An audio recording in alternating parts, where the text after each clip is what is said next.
All right, so let's focus on shin splints. So, snowboarding, skiing, you're in a firm restricted boot with your shin or your lower leg at an angle forward of almost your toes, and that can create a lot of havoc on the muscles on the front of the leg, but also the musculature on the back of the leg. So, you have your gastrocnemius, which is kind of that big bulky calf muscle, and then what you have is the soleus, which kind of looks like a filleted fish, and then, of course, you have your Achilles that comes up and attaches kind of mid lower leg. So, all of these musculatures kind of going on along with muscles that run from the knee to the foot and back up again. There's a lot of cross actioning happening. And so, when you're getting shin splints, you can't just blame the shin. You have to look at the areas around. And so, we want to make sure that we keep this lower leg super healthy during season, but also off season, so that you can improve your snowboarding squat, you can improve your carving, and most importantly, you can improve how you feel by reducing pain. So one of the things you need to be doing daily is rolling out your feet. I recommend a little roller ball. I use them for my truck drivers, but having one with little nodules on it is just going to dig into that fascia a little bit more. So the fascia is the netting that runs all over your body and then over every muscle and then every muscle fiber, every organ, everything. And so that gets a lot like plastic when those areas are immobile.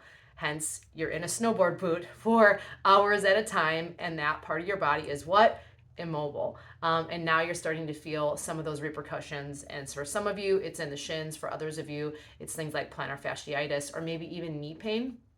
And so all of these exercises I'm going to show you are going to be good for any of those, as well as hip tightness and lower back pain, because, well, everything is connected. So I always like to start with the feet. So you're going to grab one of your little roller balls and start out by just rolling out the bottom of the foot in every kind of spot you can. Behind the toes, ball of the foot, center arch, which is the plantar tendon, outer edge, heel. Do this before you put your boots on every day. I have one ball that's rolling away on me here. And that is going to make such a huge difference for how the rest of your body moves. Foot mobility and motility heavily influence the mobility of the rest of your body. So once you've kind of rolled out one foot, if you just step down, you'll probably notice that foot already. This one here that I rolled feels a lot more alive and connected and alert to the floor than the opposite. You're going to go back to your ball and you're going to do what I call a heel grind. So the ball of the foot is on the ground, but your heel is on the actual ball. And you're going to grind side to side. This is going to be maybe a little tension filled. Sometimes you might notice the ball rolls away, just kind of adjust. For some, it feels like this is gravel underneath, a lot of sensitivity points. And once you find a sensitive point, just pressure and hold.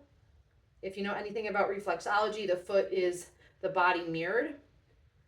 And so each part of the foot is a body part, that for another day, but just find those little spots and kind of create pressure and connection. And then we're going to go straight down the center of the foot, the plantar tendon. This is going to be a super important part for snowboarders to pay attention to, because when that plantar tendon gets stiff and restricted, you are going to have low onset ankle flexibility, meaning it's going to be hard to do this position without your heels lifting up.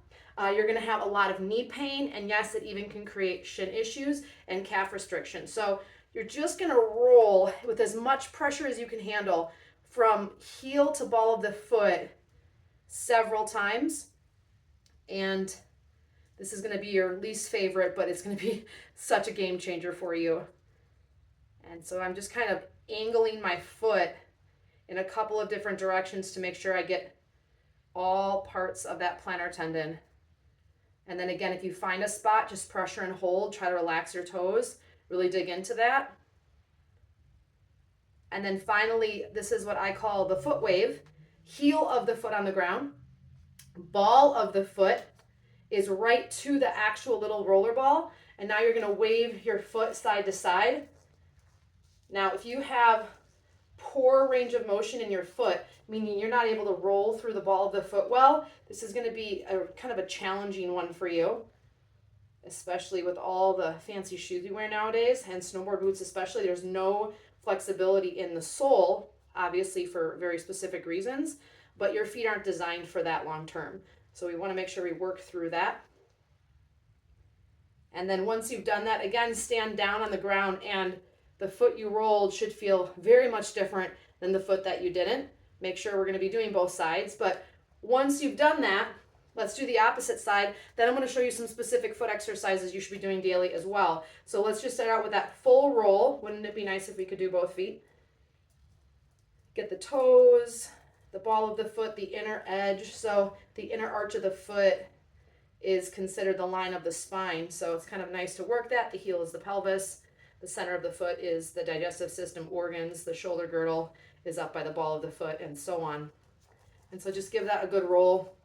This is a great thing to do maybe while you're sitting at the table working on a computer or at a desk, or even you're standing and just talking on the phone. You might as well get out that little roller ball. This also travels well. Okay, so once we've done that for ourselves, remember the movements. I'm going to start out with my heel grind. As much pressure as I can handle. So if my foot's sensitive, 1, don't use the spiky ball yet, but 2, just let up on the pressure. I am a glutton for punishment, and so I like to just break through it and get over with it, but that's me. Again, I'm working through the inner heel, the outer heel. How many swipes? Well, at least 5 or 10, but if you can give yourself a couple of good ones, all the better. And usually one foot is more sensitive than the other. Pay attention to that. Is that your problem hip? Is that your problem knee? Because it is all connected. Okay, so once you've done that, you're going to work through the arch of the foot from heel to ball of the foot. This is the plantar tendon. So say goodbye to plantar fasciitis. And I'm just kind of rolling on each side of that plantar tendon as well. I'm going from the heel, that attachment point's probably sensitive, all the way up to the ball of the foot. I'm breathing as I'm doing this. I'm just kind of working through that a little bit. This foot gives me a little bit more problems. All right, and then we have that wave, so heel on the foot, or heel of the foot on the floor, and then the roller ball is just behind the actual ball of the foot, kind of at the edge. If you have like a lip of the table, if I turn this way, you can see it. And now I'm going to roll side to side. Ooh, losing my ball. Here we go. And if I have a spot like out by the pinky toe is a little sensitive for me, I'm just going to press in and hold, breathe into that space. And then the opposite. Let's do that a couple of times. Whoo, yeah. Okay, now same thing. Feet feel pretty good. Can wiggle my toes. All right, so now let's go over some foot exercises that you should be doing on a daily basis during snowboarding season, but really every season, to keep good foot mobility and motility. This is also going to help with stability, balance, because if your feet can't do what they're supposed to do, above the body can't. All right, so first things first, we're going to roll over the toes as much as you can, as much pressure as you can handle. It's okay if you're up here, and you're just going to hold that for a slow count of 10. Nice deep breathing. And then once you've done that, flip that. And now I'm going to try to bring this other foot forward here. There we go. And I'm going to extend through the toes. Now, the lower that I come, the more I'm going to create extension in those toes, which is going to make a big difference for you if you're getting some shin splint issues. And I'm just going to try to hold that. I could come all the way down and actually add weight and pressure to that heel, which is going to bring a lot more to the toes. And I'm just going to hold that. And then come back up. Same thing on the opposite side. Hard floor might not be the best option for you. You can do it on carpet, do it on a yoga mat. Breathe here. Again, at least 10 seconds. And then I'm going to do the same thing. I'm going to extend through my toes. This might be enough for you. If I come down, down, down, I'm going to add more pressure and more extension. I can also sit onto the heel of that foot. So you decide what feels right for you and just breathe into that space. This foot again, I can really tell the difference.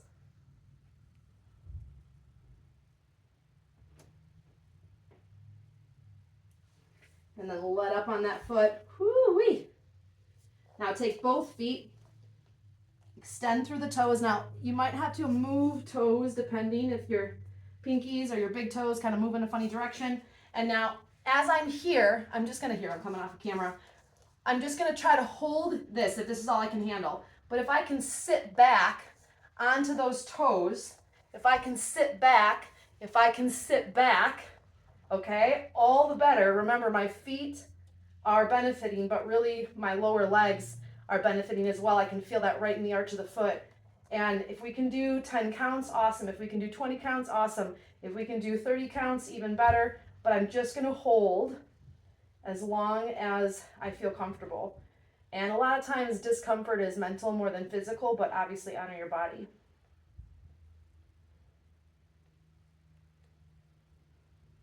And then come back up. Release the toes, roll the ankles, bring the feet around. Take that foot, and again, we want to roll the ankles. So do I have good ankle mobility this way, 10 times ankle rolls before you put those boots on. And then the opposite way, you can do this sitting on the floor, you can do this sitting on a chair. So 10 one way, and then 10 the other way. Why is this a good exercise to do? Well, because your tibia and fibula just kind of sit right into that ankle joint and come right up at the knee, and it's easy for those to get shifted. It's easy for those to kind of come out of place, especially with all of the carving. So having some good ankle mobility before you put those boots on and just making sure everything is moving good is going to make such a huge difference for how you feel out on the hill. All right, so this is your first series all about the feet in hopes to help with shin splints, calf issues, knee pain, and get you deeper in your squat out on the hill. Thanks for tuning in.